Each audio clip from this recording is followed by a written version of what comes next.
Doctors की जो discussion थी उसमें ये सामने आने लगा कि बच्ची का गला भी शायद घोंटा गया। कश्मीर संभाग के जिला कुपवाड़ा में एक 9 साल की बच्ची की हत्या का चौंकाने वाला मामला सामने आया है। मिली जानकारी के मुताबिक उत्तरी कश्मीर के जिला कुपवाड़ा के खोरम इलाके के जाओ गांव में एक 9 साल की लड़की का गला काट शव मिलने के बाद सारे इलाके के लोग सदमे में हैं। वहीं पुलिस ने इस मामले में मृतक के पिता मोहम्मद इकबाल कटाना को इस 9 साल की बच्ची की हत्या के आरोप में गिरफ्तार किया है। मामले पर जानकारी देते हुए एसएसपी कुपवाड़ा जुगल मनास ने बताया कि लड़की के पिता मोहम्मद इकबाल का अपनी पत्नी से पिछले कुछ समय से विवाद चल रहा था, जिसको लेकर दोनों में अक्सर लड़ाई होती थी।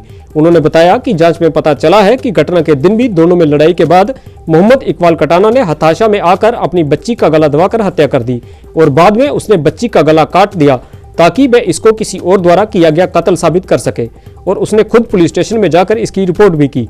एसएसपी कुपवाड़ा जुगल मनास ने कहा कि शुरुआती जांच में इस हत्या के पीछे का मुख्य कारण पति पत्नी की आपसी लड़ाई सामने आई है, जिसके कारण आरोपी ने हताशा में आकर इस हत्या को अंजाम दिया। उन्होंने कहा कि पुलिस ने इसमें मामला दर्ज किया है और अन्य पहलू पर भी जाँच की जा रही है। बहरहाल हमने मोहम्मद इकबाल को गिरफ्तार किया है और उसके एक शाख को वो चाकू भी बरामद किया है जिससे उसने बच्ची का जो है गला काटा था। उसके कपड़ों से भी जो ब्लड स्टेन जो थे वो भी कपड़े जो उसको पहने हुए थे वो भी बरामद हुए हैं, उनका भी हमने फोरेंसिक के लिए भेजा है। और बाकी जो टेक्निकल तौर पे भी उसको एविडेंस को कोऑर्डिनेट करने की कोशिश की गई है वो भी बरामद हुए हैं। और अभी तक सिर्फ एक ही अक्यूज्ड जो है वो तफ्तीश में सामने उभर के आया है, वो मोहम्मद इकबाल कटाना है जो कि लड़की का बाप है, और उसको गिरफ्तार किया।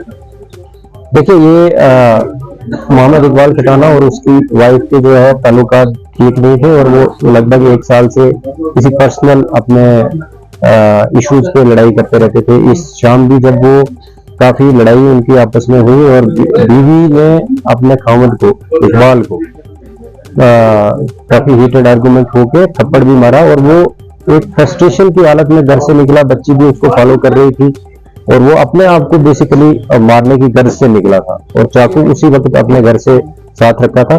लेकिन जो ही बच्ची उसको फॉलो की और साथ में गाड़ी में बैठी तो वो अब बच्ची को भी मारने के पहले उसमें आ गया कि अब मैं बच्ची को भी खत्म करूंगा और फिर अपने आप को खत्म करूंगा। इस बीच पहले उसने बच्ची का कत्ल किया, फिर उसने उस बच्ची को पहुंचाना चाहा तो जब पहुंचाया वहां पे अपनी गोद में लेके उस शेड में जहां पे इसकी डेड बॉडी बरामद हुई है। उसके बाद उसका जो वक्त बीतता रहा तो उसके अपना जो टेम्पर है वो भी जो फ्रस्ट्रेशन का लेवल है वो भी मुझे लगता है तफ्तीश में वैसे ही सामने आया कि कम होता गया। और वो फिर गाड़ी को जब पार्क करके वापस घर आया तो घर वालों ने भी उससे पूछा कि बच्ची तुम्हारे पीछे गई थी वो कहाँ है, तो उसने एक और बहाना बना के कि मेरे साथ नहीं थी और खुद पुलिस स्टेशन में आके रिपोर्ट की और इसी बीच बच्ची की डेड बॉडी भी बरामद हुई। तो ये प्योरली जो फैमिली में जो माँ बाप की एक लड़ाई और जिसमें उसको वो फ्रस्ट्रेट महसूस करता था और रोज वो ह्यूमिलेट महसूस करता था कि मेरी वाइफ जो है वो मेरे से ठीक बिहेव नहीं करती है। और मुझे जो कुछ प्राइवेट उनके और पर्सनल इश्यूज पे उनकी लड़ाई होती रहती थी, उसी के कारण उसका जो फ्रस्ट्रेशन लेवल है वो बढ़ गया।